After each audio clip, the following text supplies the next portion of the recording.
ಮಕ್ಕಳಿಂದ ದೊಡ್ಡವರೆಗೂ ಬಿಸ್ಕೆಟ್ ತಿಂತೀರಾ, ಬಿಸ್ಕೆಟ್ ನಿಮ್ಮ ಆರೋಗ್ಯಕ್ಕೆ ಸಾಕಷ್ಟು ತೊಂದರೆಯನ್ನು ಉಂಟು ಮಾಡುತ್ತೆ ಅಂತ ಹೇಳಿ ರಿಪೋರ್ಟ್ ಕೂಡ ಬಂದಿದೆ. ಪ್ಯಾಕ್ ಮಾಡಿದ ಬಿಸ್ಕೆಟ್ ತಿಂದ್ರೆ ನಿಮಗೆ ಈ ಕಾಯಿಲೆಗಳು ಫಿಕ್ಸ್ ಅಂತ ಹೇಳಿದ್ದಾರೆ. ಚಿಕ್ಕ ಮಕ್ಕಳಿಂದ ದೊಡ್ಡವರು ಕೂಡ ಬಿಸ್ಕೆಟ್ ತಿಂತಾರೆ. ಬಿಸ್ಕೆಟ್ ಅಂದ್ರೆ ಎಲ್ಲರೂ ಕೂಡ ಇಷ್ಟ ಆಗಿರುತ್ತೆ. ಬಿಸ್ಕೆಟ್ ನಿಮ್ಮ ಆರೋಗ್ಯಕ್ಕೆ ದೊಡ್ಡ ಹಾನಿಕರ. ಅದು ಹೆಚ್ಚು ಸಂಸ್ಕಾರಿಕ ಆಹಾರ ಆಗಿರುತ್ತೆ. ಆರೋಗ್ಯದಲ್ಲಿ ಸಮಸ್ಯೆ ಆಗುತ್ತೆ. ಜಾಸ್ತಿ ಕನ್ಸ್ಯೂಮ್ ಮಾಡಿದ್ರೆ ಕೂಡ ಏನು ಕೂಡ ಸಮಸ್ಯೆ ಆಗುತ್ತೆ ಅಂತ ರಿಪೋರ್ಟ್ ಬಂದಿದೆ. ಬಿಸ್ಕೆಟ್ ನಲ್ಲಿ 5 ಕ್ಯಾಲರೀಸ್ ಇರುತ್ತೆ, ಕೊಬ್ಬು ಸಕ್ಕರೆ ಅಂಶ ಕೂಡ ಇರುತ್ತೆ. ಅದರಿಂದ ಹೆಚ್ಚು ತೂಕ ಹೆಚ್ಚು ಮಾಡುತ್ತೆ. ಅದೇ ರೀತಿ ಮಧುಮೇಹ ಕೂಡ ಜಾಸ್ತಿ ಆಗುತ್ತೆ. ಅದೇ ರೀತಿ ಹೃದ್ರೋಗ ಸಮಸ್ಯೆ ಕೂಡ ಆಗುತ್ತೆ. ಬಿಸ್ಕೆಟ್ ಬಂದ್ಬಿಟ್ಟು ಸಂಸ್ಕರಣ ಬಿಸ್ಕೆಟ್ ಆಗಿರೋ ಕಾರಣ ಅದರಲ್ಲಿ ವಿವಿಧ ಕೆಮಿಕಲ್ ಅನ್ನು ಕೂಡ ಆಡ್ ಮಾಡಿರ್ತಾರೆ. ಅದನ್ನ ಸೇವಿಸ್ತಾ ಇರೋದು ಉತ್ತಮ ಅಂತ ಡಾಕ್ಟರ್ ಕೂಡ ಹೇಳಿದ್ದಾರೆ.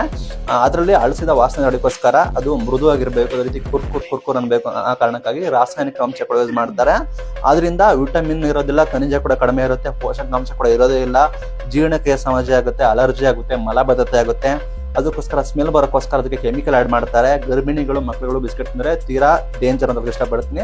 ಅದಕ್ಕೋಸ್ಕರ ಬಿಸ್ಕೆಟ್ನ ಅವಾಯ್ಡ್ ಮಾಡಿ. ಆದಷ್ಟು ನೀವು ತರಕಾರಿ, ಬೀಜ, ಬ್ರೌನ್ ಬ್ರೆಡ್ ಆಗಿರ್ಬೋದು, ಅದೇ ರೀತಿ ನೀವು ಆದಷ್ಟು ಹೋಮ್ ಮೇಡ್ನ ತಿನ್ನಿ. ಜಾಸ್ತಿ ಲಿಮಿಟ್ ಇರೋದು ಉತ್ತಮ.